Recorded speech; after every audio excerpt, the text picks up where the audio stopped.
Hello my dear friends, welcome back to my channel. कैसे हैं आप लोग? आई होप आप लोग बहुत अच्छे होंगे और आपकी पढ़ाई बहुत ही अच्छी चल रही होगी। ये हम लोगों ने एक और नया यूनिट स्टार्ट किया है, साथ ही साथ जियोमॉर्फोलॉजी हम लोग का चल ही रहा है, यानी कि आपका जो भौतिक भूगोल है वो चल ही रहा है। उसके साथ साथ हम एक बहुत ही ईजी टॉपिक को लेकर के चलते हैं, क्योंकि बहुत कम समय है आपके पास और सिलेबस को बहुत जल्दी कवर करना है। तो आज अगर आप अपना सिलेबस देखेंगे तो उसमें आपको पूरा का पूरा बताया गया है मध्य प्रदेश का भूगोल। ठीक है, मध्य प्रदेश के भूगोल को भी आपको लेके चलना है, यानी हम लोगों को मध्य प्रदेश का भूगोल भी कवर करना है। और ये मध्य प्रदेश का भूगोल सभी एग्जाम के लिए बहुत महत्वपूर्ण होने वाला है। खासकर जो आपका एमपी टेट वर्ग एक एग्ज़ाम होने वाला है, उसमें आप लोग देखेंगे जो आपका यूनिट 4 है, यूनिट 4 के आखिरी में आप देखेंगे बीच में अप्रॉक्स मध्य प्रदेश का भूगोल दिया हुआ है। ठीक है, तो मध्य प्रदेश का सिर्फ भूगोल वाला सेक्शन ही आपको पढ़ना है, तो उससे भी कई सारे प्रश्न बनते हैं। तो ये छोटा सा टॉपिक है, तो ये छोटे छोटे टॉपिक्स को भी हम लोग साथ में लेके चलेंगे, जो कि बहुत अच्छी तरीके से कवर किया जाएगा। ठीक है, और ये मेरे बहुत ही बेहतरीन नोट्स हैं, आप देख सकते हैं, एकदम शॉर्ट वे में टू द पॉइंट, बहुत शॉर्ट नोट्स हैं। जितना आपको ज़रूरत है सिर्फ उतना ही पढ़ना है, बाकी और कोई भी ऐसे वैसे चीज़ें पढ़नी ही नहीं है। ठीक है, तो आज हम लोग जो हैं पढ़ेंगे, सबसे पहला चैप्टर है, हम लोग थोड़ा सा कॉन्सेप्ट समझेंगे, मध्य प्रदेश को समझेंगे और इसमें क्या क्या चीज़ें हैं, थोड़ा सा बेसिक जानकारी को समझेंगे। ठीक है, पूरा का पूरा मध्य प्रदेश का भूगोल रेगुलर आपकी एक क्लासेस भूगोल की आएंगी आज से, जिससे हम लोग के 2 यूनिट एक साथ कवर होते रहें, क्योंकि स्पीड आपको बढ़ानी पड़ेगी और आपको अपने नोट्स बनाने की स्पीड भी बढ़ानी पड़ेगी। ठीक है, तो चलिए स्टार्ट करते हैं। तो अगर आप चैनल पर नए हैं तो चैनल को सब्सक्राइब कर लीजिए। ठीक है, ये देखिए हम लोग के पूरे इस प्रकार से मेरे नोट्स जो हैं प्रिपेयर, जो आपको हम कराने वाले हैं। चलिए स्टार्ट करते हैं। सबसे पहले हम लोग सामान्य ज्ञान पढ़ेंगे, मतलब मध्य प्रदेश का सामान्य ज्ञान में उसका परिचय क्या है, क्योंकि कोई भी सब्जेक्ट पढ़ने से पहले बेसिक जानकारी होनी ज़रूरी है। यहाँ तो हम लोग पूरा का पूरा मध्य प्रदेश यानी एक राज्य को कवर कर रहे हैं। ठीक है, तो देखिए आप सबसे पहले देखेंगे तो कुछ यूँ हमारा मध्य प्रदेश दिखता है।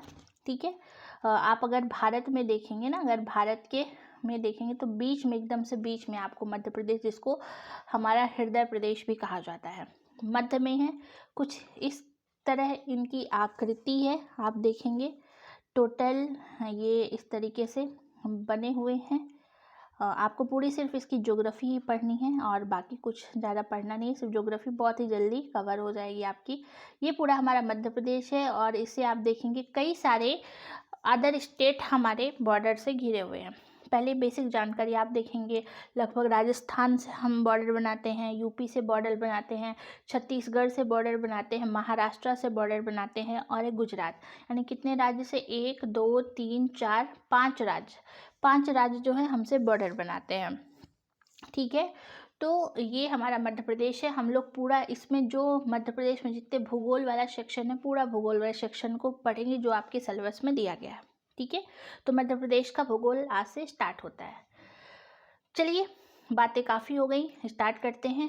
सबसे पहले आता है सामान्य परिचय, जो कि राजकीय प्रतीक है हमारा। राजकीय प्रतीक, राजकीय पुष्प क्या है हमारे मध्य प्रदेश का? लिली। हमारे राजकीय प्रतीकों में राजकीय पुष्प यानी मध्य प्रदेश का राज्य पुष्प कौन सा है? लिली है। इसका साइंटिफिक नेम भी आपको याद रखना है, लिलियम कैंडिमम। क्या? लिलियम कैंडिमम। ठीक है, तो राजकीय प्रतीक जो है, राजकीय पुष्प जो है, लिली और लिलियम कैंडिमम। राज नृत्य क्या है? राज का नृत्य राई, राई डांस बहुत फेमस है, बुंदेलखंड क्षेत्र का है। ये कहाँ का है? बुंदेलखंड क्षेत्र का। ठीक है, राज्य पक्षी कौन सा है? दूधराज या शाह बुलबुल कहेंगे, पैराडाइज फ्लाई कैचर के नाम से इसको जाना जाता है, दूधराज या शाह बुलबुल, पैराडाइज या फ्लाई कैचर। ठीक है, उत्तर पश्चिमी मध्य प्रदेश मालवा क्षेत्र में आपको देखने को मिलेगा, सेलना और सरदारपुर अभ्यारण्य में देखने को मिलेगा। तो राष्ट्रीय पक्षी क्या है? दूधराज या शाह बुलबुल, जिसको पैराडाइज या फ्लाई कैचर के नाम से जाना जाता है। मध्य प्रदेश का उत्तर पश्चिमी यानी मालवा वाले इलाके में देखने को मिलेगा। और आपको एक अभ्यारण्य है सैलाना और सरदारपुर, यहाँ भी आपको ये पक्षी देखने को मिलेगा। ठीक, पुष्प लिली नित्य राई लिखते चलिएगा, वेरी इंपॉर्टेंट। अब हमारा राष्ट्रीय प्रतीक क्या है? खेल। ठीक है, ये बेसिक जानकारी आपको होनी चाहिए, नोट डाउन कर लीजिएगा। मलखम्ब क्या है? मलखम्ब है जो कि 9 अप्रैल 2013 को बना। राजकीय खेल क्या है? मलखम्ब, 9 अप्रैल 2013। राज्य नाट्य कौन सा है? माच। कौन सा है? माच है, जो कि मालवा क्षेत्र में खासकर फेमस है। राज्य मछली कौन सी है? महाशीर प्रजाति की है, टॉर पिटीटोरा। टॉर पिटीटोरा 26 सितंबर 2011 को घोषणा की गई थी। ठीक है। राजकीय पशु कौन सा है? तो बारहसिंगा है, जिसे रोसवर्स दुआउजेली इसका साइंटिफिक नेम है। मछली है महाशीर प्रजाति, जो कि टोर पिटीटोरा इसका साइंटिफिक नेम है। कब घोषित हुई थी मध्य प्रदेश की राष्ट्र की मछली? 26 सितंबर 2011 को। पशु बारहसिंगा है, जिसका जो नेम है, साइंटिफिक नेम, वो क्या है? रूसवर्स दुआउसेली। क्या नाम है? रूसवर्स दुआउसेली। ठीक है। प्रजाति कौन सी? ब्रेडरी प्रजाति का है ये। और कान्हा किसली राष्ट्रीय उद्यान जो मांडला में है, वहाँ पर ये पाया जाता है। ठीक। फसल कौन सी है? सोयाबीन। हमारे मध्य प्रदेश में सबसे ज़्यादा सोयाबीन पाया जाता है, इसलिए हमारे मध्य प्रदेश को सोया प्रदेश के नाम से भी कहा जाता है। और आपको पता है सबसे ज़्यादा जो प्रोटीन है, अप्रॉक्स 40% प्रोटीन अकेला सोयाबीन में पाया जाता है। ठीक है। इसका साइंटिफिक नेम है ग्लाइसिन मैक्स। क्या नाम है? Glycine max. राज वृक्ष कौन सा है? बरगद। हमारा राज वृक्ष कौन सा है? राज वृक्ष बरगद है। कौन सा है? बरगद। ठीक है। अब देखिए, मेरा मध्य प्रदेश गान आपको पता है, मेरा मध्य प्रदेश है। तो ये गान है जो कि 26 जुलाई 2011 को घोषित हुआ था, और यह महेश श्रीवास्तव जी के द्वारा लिखा गया था। ठीक है। 26 जुलाई 2011, यानी 2011 में बहुत सारी चीज़ों को अपनाया गया। एक तो राष्ट्रीय गान, और एक राज्य मछली महाशीर प्रजाति की, जिसका नाम है टोर पिटीटोरा। ठीक है। और 9 अप्रैल को 2013 को हमारा राजकीय खेल बना मलखम्ब। ठीक है। तो ये बेसिक जानकारी थी जो आपको पता होनी चाहिए, क्वेश्चन भी आ सकते हैं। अब आपको पता है हमारे मध्य प्रदेश में यूनेस्को की विश्व धरोहर में 5 चीज़ें शामिल की गई। करंट अफेयर में बहुत ज़्यादा पूछा जाता है, तो क्वेश्चन आता है मध्य प्रदेश की कितनी चीज़ों को विश्व धरोहर स्थल में घोषित किया गया? 5। विश्व धरोहर स्थल वो होता है जो कहीं की फेमस चीज़ हो, उसको जो है वर्ल्ड हेरिटेज साइट में शामिल कर लिया जाता है। तो एक तो हमारा खजुराहो टेम्पल है, जो 1986 छतरपुर वाला, उसको शामिल किया गया है।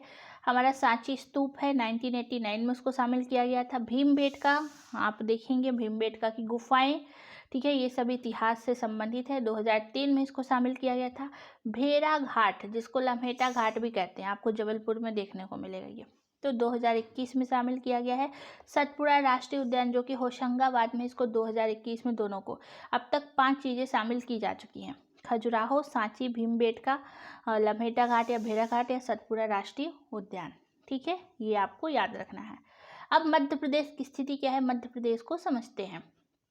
ठीक है, तो सबसे पहले तो बात करें मध्य प्रदेश की स्थिति। आपको अभिव्यक्त मध्य प्रदेश नहीं, आपको ये वाला सेक्शन याद नहीं करना है, ये पहले था, क्योंकि आपको पता है कि पहले छत्तीसगढ़ भी हमारे मध्य प्रदेश का हिस्सा हुआ करता था। तो ये उस समय का है जब छत्तीसगढ़ शामिल था। तो आपको ये वाली स्थिति याद रखना है। मध्य प्रदेश का टोटल क्षेत्रफल कितना है? देखिए, आपको कैसे नंबरिंग याद करना है। ठीक है, 308,252। ठीक, 3,08,252 वर्ग किलोमीटर। 3,08,252 वर्ग किलोमीटर हमारे मध्य प्रदेश का टोटल एरिया है। कितना एरिया? ठीक है, 3,08,252 वर्ग किलोमीटर, 9.08। अब मध्य प्रदेश का अक्षांशीय विस्तार कितना है? तो मध्य प्रदेश का अक्षांशीय विस्तार क्या होता है, अक्षांश क्या होता है, हमने आपको पढ़ाया है। जो ग्लोब में ऐसे लेटी हुई रेखाएं होती हैं, जिसको हम अक्षांश रेखा कहते हैं, और जो ऐसे खड़ी खड़ी रेखाएं होती हैं, उसको देशांतर रेखा कहा जाता है। ठीक है, जो किसी भी देश की स्थिति का पता लगाने के लिए, किसी राज्य की स्थिति का पता लगाने के लिए जो है उसको वो किया जाता है। सपोज दैट हमारा मध्य प्रदेश, ये समझ लीजिए, ये हमारा सपोज दैट मध्य प्रदेश है। तो अक्षांशीय विस्तार कितना है? अक्षांश, क्योंकि ये होती हैं अक्षांशीय रेखाएं, तो अक्षांश यहाँ से आप देखेंगे तो 21/6 से लेकर के 26/30, 21/6 से लेकर के 26/30 जो है, जिस प्रकार से भारत का अक्षांश और देशांतर, वैसे आपको मध्य प्रदेश का भी याद रखना है। 21/6 से लेकर 26/30। देशांतर कितना है? देशांतर ये वाला, ठीक है ना, 74/9 से लेकर के 82/48, 82/48 यहाँ पे एकदम एग्जैक्टली यहाँ पे आता है 82.5 डिग्री, जहाँ से हमारी मध्याह्न रेखा गुजरती है। तो ये देशांतर है। मध्य प्रदेश का अक्षांशीय विस्तार कितना है? 21/6 से लेकर के 26/30, और देशांतर कितना है? तो 74°4 से लेकर के 82/48, 74°4 से लेकर के 82/48 इसका जो है देशांतर विस्तार है, ठीक है, ये याद रखिएगा। लंबाई चौड़ाई कितनी है मध्य प्रदेश की? तो मध्य प्रदेश की लंबाई आपको याद रखनी है। मध्य प्रदेश की जो लंबाई है कितनी है? तो ये लंबाई हो जाएगी आपकी 605। यहाँ से यहाँ तक की लंबाई कितनी? नॉर्थ साउथ 605, और यहाँ से और यहाँ तक की लंबाई है 870, ठीक है। तो ये चौड़ाई है। तो लंबाई कितनी है? 605 और 870 जो है इसकी चौड़ाई है, ठीक है, याद रखिएगा। अब बात करते हैं मध्य प्रदेश का सबसे उत्तरी जिला कौन सा है? मध्य प्रदेश का सबसे उत्तरी जिला मुरैना है। कौन सा है? मुरैना। सबसे दक्षिणी जिला कौन सा है? बुरहानपुर। सबसे दक्षिणी जिला कौन सा है? बुरहानपुर है। और सबसे पश्चिमी जिला अलीराजपुर को माना जाता है, और सबसे पूर्वी जिला सिंगरौली, जिस क्षेत्र में हम खुद हैं, ठीक है ना, हम बैरन में हैं, तो ये सिंगरौली में ही पड़ता है, ठीक है। बैरन सिटी जो है सिंगरौली डिस्ट्रिक्ट में आती है, तो हम यहीं पे रहते हैं। तो देखिए, बुरहानपुर जो है सबसे दक्षिणी जिला, सबसे उत्तरी जिला जो है मुरैना, सबसे पश्चिमी जिला अलीराजपुर, सबसे पूर्वी जिला मध्य प्रदेश का सिंगरौली, ठीक है ना। तो उत्तर से दक्षिण की लंबाई मध्य प्रदेश कितनी है? 605, और 870 क्या है? चौड़ाई है, याद रखिएगा। तो ये समझ में आ गया ना, ये हमारा पूरा का पूरा मध्य प्रदेश है। उत्तर से दक्षिण, उत्तरी जिला मुरैना, बुरहानपुर दक्षिणी, पश्चिमी अलीराजपुर, और सिंगरौली जो है सबसे पूर्वी जिला। चलिए अब भारत की स्थिति की बात करते हैं कि भारत में मध्य प्रदेश की क्या स्थिति है।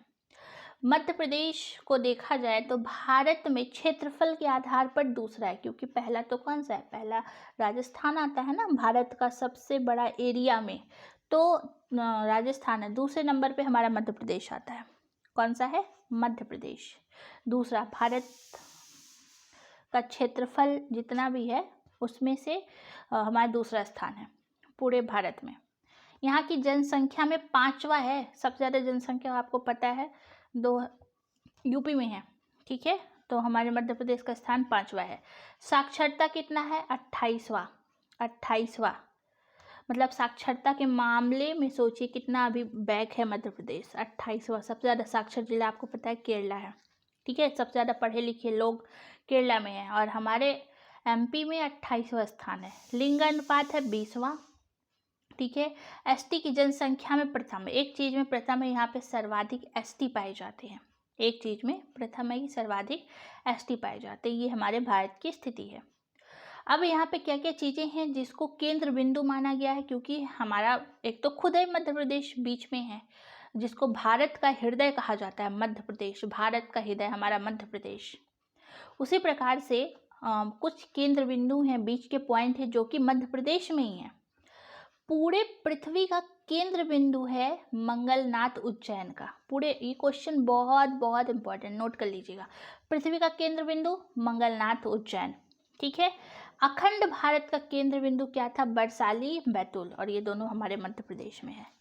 अभिव्यक्ति भारत का कौन सा था? अभिव्यक्त भारत का करौंदी कटनी।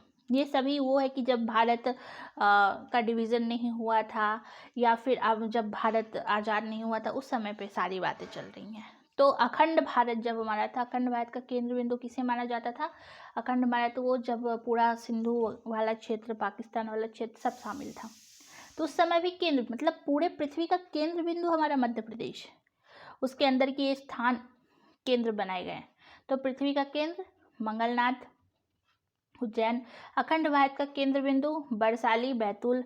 अभिव्यक्त भारत का केंद्र बिंदु करौंदी कटनी। और वर्तमान भारत का केंद्र बिंदु क्या है वर्तमान में? अभी ये सब पुरानी चीज़ें हैं, जब हमारा आज़ाद मतलब भारत डिवाइड नहीं हुआ था, ठीक है। वर्तमान में भी भारत का केंद्र बिंदु विदिशा को बनाया गया है। पूरे भारत का केंद्र बिंदु विदिशा, मतलब पृथ्वी का केंद्र बिंदु भारत में विदिशा, ठीक है। मध्य प्रदेश का केंद्र बिंदु सागर। पूरे मध्य प्रदेश में जो सागर डिस्ट्रिक्ट है वो केंद्र बिंदु बना है, ठीक है, याद रखिएगा। अब बात करते हैं सर्वाधिक जनसंख्या, हाँ, सर्वाधिक अंतर्राज्यीय सीमा बनाने वाला जिला कौन सा है? सबसे ज़्यादा अंतर्राज्यीय, अंतर्राज्य का मतलब जो बहुत सारे राज्यों से बॉर्डर बनाता है, तो अंतर्राज्यीय सीमा बनाने वाला जिला है नीमच। जिला पूछ रहा है नीमच, ठीक है। और वैसे पूछा जाएगा स्टेट में तो आपको भोपाल नाम याद रखना है। भोपाल से लगभग 5 जिले टच में आते हैं, ठीक है ना। कौन कौन से? सीहोर, रायसेन, विदिशा, गुना और राजगढ़। ये सभी जिले भोपाल के टच में आते हैं, मतलब भोपाल से लगे हुए 5 जिले हैं जो इतने सारी सीमा बना रहे हैं। लेकिन जिला पूछेगा तो नीमच है, नीमच, ये याद रखना है आपको। अब मध्य प्रदेश की थोड़ी सी और बेसिक जानकारी को समझते हैं। मध्य प्रदेश में सबसे बड़ा या छोटा, ठीक है ना, तो क्षेत्रफल की दृष्टि से देखा जाए तो इधर ये वाला जो बॉक्स रहेगा ये मध्य प्रदेश में जो जो चीज़ें सबसे बड़ी हैं वो, और ये वाले बॉक्स में मध्य प्रदेश की सबसे छोटी वाली चीज़ें मतलब कम है वो वाली, ठीक है। तो मध्य प्रदेश की जिससे सबसे ज़्यादा संभाग कौन से ज़िले में है? जबलपुर। सर्वाधिक संभाग वाला ज़िला कौन सा है? जबलपुर। और सबसे कम शहडोल, सबसे कम संभाग शहडोल में है। सर्वाधिक जो सबसे बड़ा है छिंदवाड़ा है, और सबसे छोटा जो है निवाड़ी है। कौन सा है? निवाड़ी, ठीक है। जनसंख्या की दृष्टि से सबसे ज़्यादा जनसंख्या इंदौर संभाग में है, ठीक है ना, और सबसे कम शहडोल संभाग में है जनसंख्या। जिलों में देखा जाए तो इंदौर में सर्वाधिक जिले हैं और निवाड़ी में सबसे कम। तहसील अगर देखा जाए तो सर्वाधिक तहसील भी इंदौर में है। तो ये जनसंख्या की दृष्टि से हो गया। तो ऊपर वाला क्षेत्रफल की दृष्टि से था, संभाग सबसे बड़ा क्षेत्रफल में जबलपुर और जनसंख्या में इंदौर, सबसे छोटा दोनों में जो है आपका शहडोल। चलिए अब वन वृत्त देखा जाए, वन का जो इलाका है, सर्वाधिक वन वृत्त कहाँ है? तो खांडवा में है। कहाँ? खांडवा में। सबसे कम होशंगाबाद। सबसे ज़्यादा नेशनल पार्क कान्हा किसे, मतलब कि सबसे अधिक फेमस आपको, सबसे बड़ा मतलब सबसे बड़ा, मध्य प्रदेश का सबसे बड़ा नेशनल पार्क कौन सा है? कान्हा किसली। और सबसे छोटा जो है जीवाश्म राष्ट्रीय उद्यान या घुघुआ राष्ट्रीय उद्यान के नाम से जाना जाता है। सबसे बड़ा डैम इंदिरा सागर डैम जो है पुनासा डैम के नाम से जाना जाता है, ठीक है। सबसे ऊंची चोटी धूपगढ़ की चोटी 1350 मीटर, कितनी है? 1350 मीटर। और सबसे निचली घाटी कौन सी है? नर्मदा सोन घाटी। ये कुछ इंपॉर्टेंट फैक्ट है जो आपको नोट कर लेने हैं। मध्य प्रदेश का सबसे बड़ा नगर कौन सा है? वो है इंदौर। कौन सा है? इंदौर। मध्य प्रदेश का सबसे बड़ा नगर इंदौर है। कौन सा है? इंदौर। सबसे लंबी नदी नर्मदा नदी जो कि 13-12 किलोमीटर है। कितनी है? 13-12 किलोमीटर, ठीक। सबसे लंबा सड़क पुल मध्य प्रदेश का तवा पुल होशंगाबाद में। जनसंख्या घनत्व यानी जन घनत्व कितना है? सबसे ज़्यादा जन मतलब डेंसिटी जो है भोपाल में है और सबसे कम जो है डिंडोरी में है। सबसे ज़्यादा विधानसभा क्षेत्र कहाँ है? तो सबसे ज़्यादा विधानसभा क्षेत्र आपको जबलपुर मिलेगा, वहाँ पे लगभग 9 विधानसभा क्षेत्र हैं, ठीक है। और सबसे कम आपको ये यहाँ मतलब 2 हैं यहाँ पे, उमरिया, उसके बाद डिंडोरी, अनूपपुर, हरदा, अशोकनगर, ये ऐसे विधानसभा जहाँ पे मात्र 2 सीटें हैं। और सर्वाधिक विधानसभा क्षेत्र 9 सीट, मतलब यहाँ पे 9 जो है सर्वाधिक सीट मानी गई है। साक्षरता में सबसे ज़्यादा पढ़ा लिखा जबलपुर, ठीक है, और सबसे कम भिंड है। सबसे ज़्यादा टेम्परेचर मध्य प्रदेश का गंज बसौदा में नोट किया गया है और सबसे कम शिवपुरी में, ठीक है। सर्वाधिक वर्षा पंचमढ़ी में होती है 199 सेंटीमीटर, सबसे कम भिंड 55 सेंटीमीटर। बहुत इंपॉर्टेंट है। सबसे ज़्यादा पढ़े लिखे लोग जबलपुर में रहते हैं और सबसे कम भिंड में। तापमान सबसे ज़्यादा गंज बसौदा में है और सबसे कम शिवपुरी। सबसे ज़्यादा वर्षा पंचमढ़ी में होती है 199 सेंटीमीटर और सबसे कम भिंड में 55 सेंटीमीटर। सिंचाई सर्वाधिक ग्वालियर में है, सबसे कम डिंडोरी। लिंगानुपात कहाँ सर्वाधिक? बालाघाट और भिंड में सबसे कम। बहुत बहुत बहुत ही इम्पोर्टेंट, ठीक है। अब हम लोग जो हैं इसको जो है नेक्स्ट पार्ट में देखते हैं, ठीक है ना। इसको जो है हम लोग नेक्स्ट पार्ट में देखते हैं, छोटा सा पार्ट बनेगा। चलिए आज इतना ही रखते हैं। आइए, आपका एकदम बेसिक सा है हमारा सामान्य मध्य प्रदेश, ठीक है। आई होप आपको ये समझ में आया होगा। तो चलिए फिर मिलते हैं नेक्स्ट वीडियो में। ये सभी एग्ज़ाम के लिए बहुत महत्वपूर्ण है, एमपी के जितने भी एग्ज़ाम हैं सबके लिए शॉर्ट नोट्स है बिल्कुल, ठीक है। फिर मिलते हैं नेक्स्ट वीडियो में। Thank you so much. जय हिंद।